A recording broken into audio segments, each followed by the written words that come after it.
everyone, welcome to the introduction of Village and Community in India, an interface. This lecture is part of your paper on community media and society.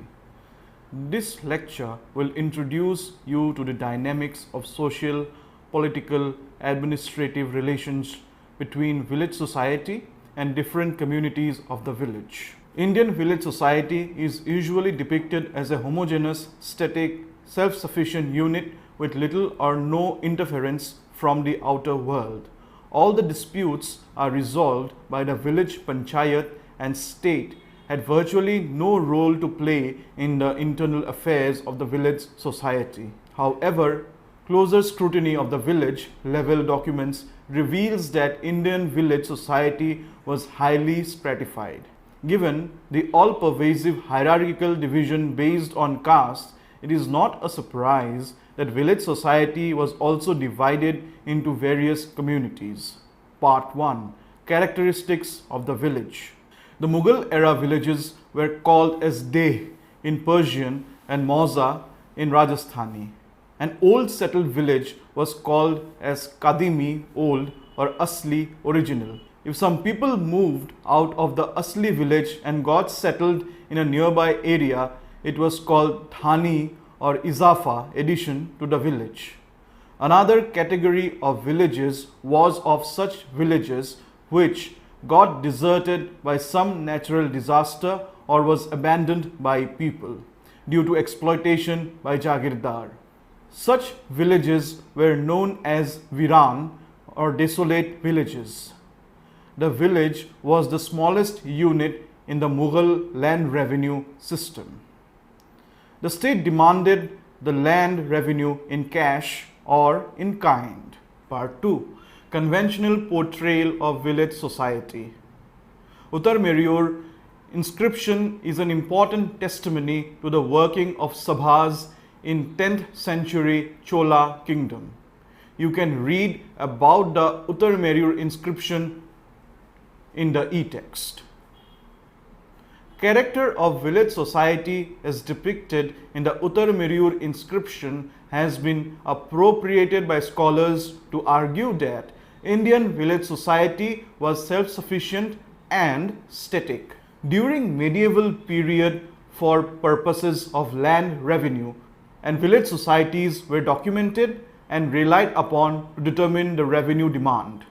Similar trend was seen during the British period, with the difference that their primary objective was to locate the owner of the land so to fix the responsibility of tax on him or her.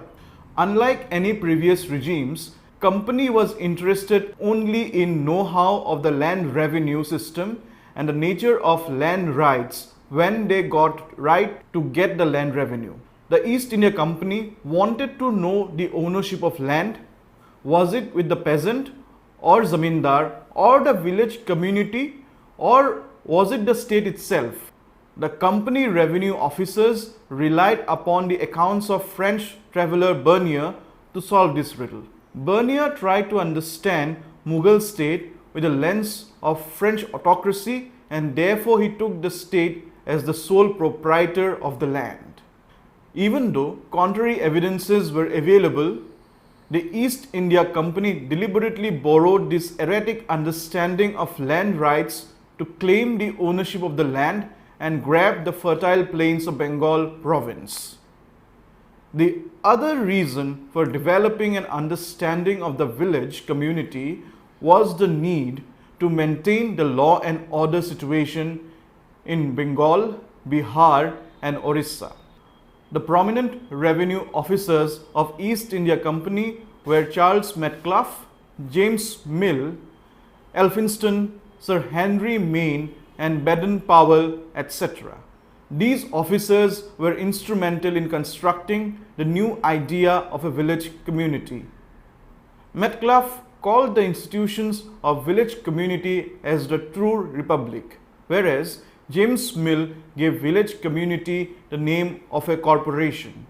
Since usually village was considered as a unit of land revenue collection, the role, functioning and relations with village as an administrative unit were often ignored and never documented. Therefore, Sir Henry believed it to be a self-regulating organization. The modern researchers, however, differ from these propositions that it was destroyed by the centralized administration of the Mughals. The nature of land rights in a village was the basis to define the village community in the Mughal period. Part 3. Agricultural communities. The village community was roughly divided into agricultural and non-agricultural communities. A big village constituted mixed population of various castes and classes, whereas a small village had only agriculturists. Even the agricultural communities were not homogeneous, rather socially and economically stratified and differentiated. The socially, economically and even politically zamindars constituted the uppermost rung. It was the duty of zamindar to collect land revenue from the village and submit it in the office of Jagirdar's agent called Amil. The zamindar got concessions in land revenue on his own produce in lieu of his service to the state. The zamindar maintained his large land holdings by employing hired labor of pahikasht peasants. Most prosperous and powerful community of the village was the zamindars, who kept their personal military units in small forts in villages of North India. The upper caste peasant communities belonging to Rajput, Brahmin, Mahajan, etc. castes were offered concessions in the land revenue by the Mughal state. The wealthy village communities belonging to higher caste had the means of production such as plough, bullocks, seeds and artificial means of irrigation such as wells, Persian wheel, etc. Such communities of peasants were known as Gahurhala in Rajasthan. The third category of peasant community was of common peasants belonging to intermediary castes named Jat, Ahir, Gujjar, Mali, Meena, Mio, etc. This community of peasants formed the majority in a village society and it bore the maximum brunt of land revenue. They had to surrender up to 1/3 share of the produce as land revenue. But after adding several miscellaneous taxes, the actual rate of taxation was between 40 to 50%. The community of peasants had to take loans at exorbitantly high rates from Mahajans or usurers to somehow manage agriculture. The Rajasthan sources record the name of the class as Palti, whereas for North India, Irfan Habib identifies them with Riaya Kasht and Beer Grover has named them Mukariya. Another community of peasants of the village community was known as Pahikasht. Pahikasht peasants were basically poor migrants who had come from other village or pargana. Another community of peasants were wandering peasant groups who could be settled on abandoned villages by revenue officers. The land revenue officer Amil offered land at concessional rates to the Pahikasht peasants. Despite all the hard work and farming on concessional lands, the economic and social condition of the community of Pahikasht peasant remained poor and his social status remained low. Another community of peasants existed in the village was of Kameen or Loli. The community of Kameen peasants was of low castes who did not possess any land and survived only by selling their labor in agricultural activities. These were mainly chamar, cobbler, thanak, weaver, koli, thori, etc., who were engaged in agricultural jobs mainly at the time of sowing and harvesting. In fact, this class was the backbone of the entire system of village agricultural production. It is to be noted that at least till the times of Mughals, land was in abundance. Yet, there were landless communities in the villages. Since human labor was most prized requirements, the menial communities were never allowed to own land. The village society tried to utilize the labor of menial communities for their own purposes and kept it as a reserve for their own farming activities. The Mughal state did not interfere with the caste system of India. The basis of the village community division was entirely caste and economic condition, which decided the status of the peasant in the village society. Part 4. Non-agricultural communities. Another set of village communities in the village society was that of non-agriculturist communities. These were mainly professional, artisanal castes. The 19th century ethnographic reports note that a large village usually had people of several communities and professionals such as peasant, sahukar or usurer, clergyman, khati or carpenter, luhar or ironsmith, nai or berber, kumhar or potter, chamar or cobbler, thanak or weaver, bhangi or the scavenger, darzi, tailor, thobi or washerman, sakka, water carrier, teli, oil presser, mirasi, singers, doom, dancers, etc. These professional communities were given a fixed amount of produce or grains at the time of harvest in lieu of their services to the peasants. This system was known as the Judgemani System. This economic system of interdependence tied both the agriculturist and non-agriculturist or professional classes to each other. Some large villages had oil presser people, teli, who had khana, a machine to cold press the oil to extract oils of sunflower and sesame, which they used to sell in nearby towns. However, most of these professional communities worked for the village society. Khati or carpenter and luhar or ironsmith were very important in the village community as they made agricultural tools. Similarly, nai or barber was important in marriage rituals in addition to his primary duty of cutting hair. Tailor, goldsmith or sunar and cloth dyer or rangrez had higher status than the communities of menials as it included skilled work. However, communities of mason or mistri and fishermen or machera considered lowly in the village. Though the primary work of community of cobblers was to make and mend shoes, but most of the cobblers worked as agricultural laborers. The community of scavengers or bhangis performed the cleaning works and other odd jobs like removing the carcasses of animals and removing its flesh and sold it onward to the cobblers. The professional communities lived in their respective separate neighborhoods, whereas the lowly menials had to live outside the village main settlement. So the village society with all its diverse communities formed a harmonious and cooperative social unit. The Mahajans were a very important community. The Mahajans were a very important community in the land revenue system as they purchased the agricultural produce from peasants and sold it to the nearby town, which in turn was used to feed the army or was sent to be sold in other towns and cities.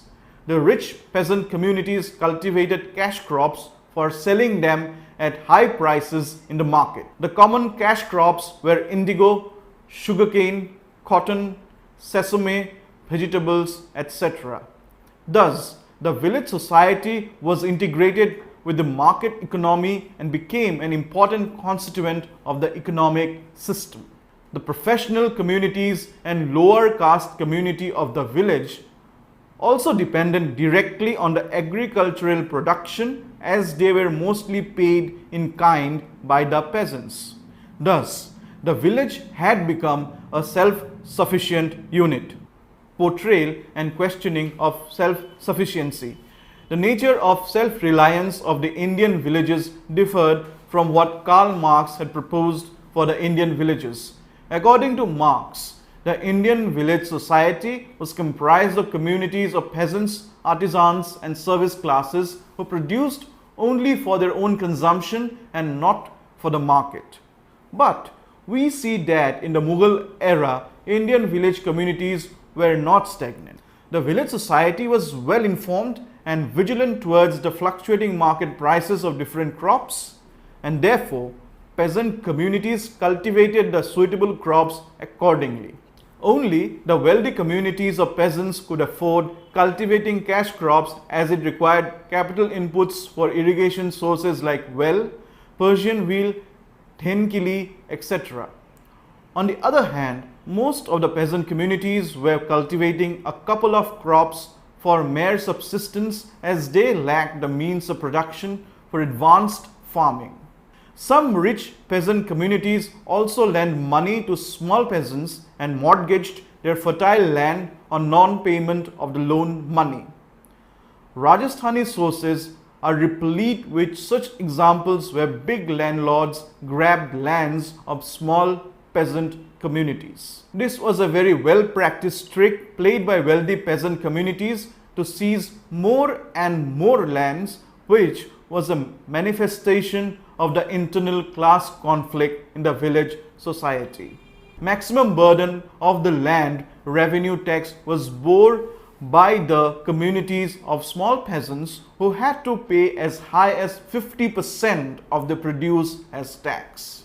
The peasant communities, except wealthy and upper caste communities, had to pay many additional taxes apart from regular land revenue such as Malba, Common Financial Pool, Hasil Maweshi, Cattle Tax, Hasil Khascharai, Grazing Tax, Hasil Jhopri, House Tax, Hasil Halatki, Plough Tax, etc. The peasant communities also charged with the allowance of the land revenue officers. The issue of cultivable land ownership is of prime importance to understand the nature of village society in the Mughal period. The East India Company recognized the Mughal state emperor as the proprietor of the agricultural land and justified the land grab in Bihar, Orissa and Bengal after the Battle of Buxar. The debate about the ownership of land in Mughal period has been clinched by the modern researchers, who proved that the real owner of the land were the peasant communities. The state had given proper written documents of proprietorship to all the peasant patta. The document contained detailed information about the irrigation sources the peasant had, the number of ploughs and bullocks they owned, the crops cultivated in the season, etc.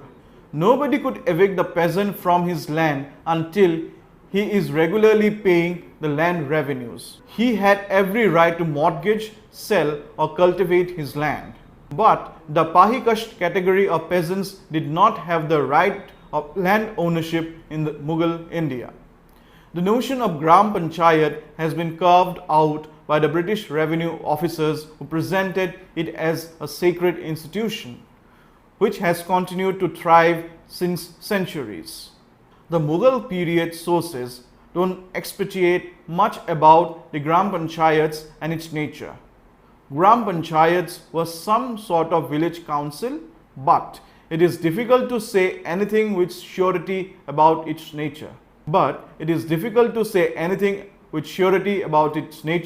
Functions and work policy. Its members probably belonged to the wealthy communities, and its chief was called Patel. The village council settled small issues and disputes of the village folk. The disputes were settled as per discretion of the members and tradition of the village. However, few scholars deny the existence of a functional village council. Had the institution of village council existed in villages, there would have no need of land revenue officials. The Hasil Farohi section of Arshatta documents highlight how limited influence these village councils had on the affairs of village society and its various communities. The Arshattas contain information pertaining to crime incidents like grain theft, cattle lifting, rape, chamchori, marital issues and local disputes, etc. But surprisingly, all these cases were reported to the office of Amil, highest land revenue officer of a Pargana, where the Amil used to settle the issues by imposing penalty according to the nature and gravity of the crime committed. This clearly demonstrates that village councils were not very important during the Mughal era. Nonetheless, there were caste panchayats in Rajasthan which settled the intra-caste issues and disputes. The Rajput states had given recognition to these caste panchayats, which mainly sided with the rich and influential people by and large. Part 6. Changes and Continuity. Late 17th and 18th centuries saw a change in land rights which subsequently altered the character of village society. The community of zamindars with strong economic, social and military background snatched away the lands of weaker communities of lower castes, taking advantage of the peasant rebellions and poor law and order situation. The Rajats of Agra and Delhi, Suba, chased away Gujjar, Mios, Tyagi, Mali, Meena and Khanzada communities from their lands which belonged to them since Akbar's times. As the new communities of big zamindars emerged, small zamindars lost the right to collect land revenue. Change in zamindari land rights changed the traditional structure of village and destroyed the brotherhood that existed for centuries. The other major effect of these changes was the emergence of Judgemani System, which became a big reason for discontent among the peasant communities. The early 18th century saw big rebellions by peasant and zamindar communities against the Mughal Empire, which had caused havoc in the village society and agricultural way of life. British economic and administrative policies ruined the basic structure of village society by changing power relations among the village communities of Mughal period. The colonial policies rendered a large number of peasant communities into landless laborers. The basis of land revenue during the Mughal period was production, which changed to land in the colonial period. The peasant community had to take loans from the communities of Mahajans to pay land revenue, which reduced the landed peasant communities to landless laborer. The community of weaver who had weaved rough cotton clothes on the looms for the peasant communities were now pushed out of work. Newspapers and radios disseminated the anti-imperial ideas among the village society and its agricultural and non-agricultural communities. Consequently, great leaders emerged from the ranks of peasants who participated in the national movement or for freedom. The freedom movement linked the regional identity to the national identity. The economic and social conditions of the village society and its communities changed once again in the independent India. The national economic growth spurred by introduction of new techniques influenced the village communities as well. Canal irrigation stimulated agricultural production. The new agricultural tools and machines enabled weaker peasant communities to modernize, and as a result, power structure of the village society changed again. The Constitution of Independent India granted universal adult franchise, which was a revolutionary step to bring a change in the village society. The right to vote brought upper caste and lower caste communities at the same platform, where everybody's vote had an equal value. The lower caste communities attained a new status and asserted their rights in the village society, and the old power relations got shattered. Vote bank politics has also played an important role in changing the interface between communities and village society. The political parties are treating different communities as vote banks and spreading hatred against each other to gain electoral benefits. The malicious campaign of hatred has divided communities and shattered the unity and fraternity of a village society. The old traditions of sharing and caring of the rural society are now lost. This characterizes the 21st century form of village community. Conclusion. Summing up this lecture, we hope that you have understood that the neoliberal policies are wreaking havoc in the village society in India, where the disparity in income and wealth has risen to an all-time high. But at the same time, crimes are going up. Jealousy and enmity has risen in a village society. The current political culture is responsible for this degradation in humanitarian values, which has left the village society in search for a new identity. For more details, please read the e-text of this lecture properly and attempt the questions in the end. Thank you.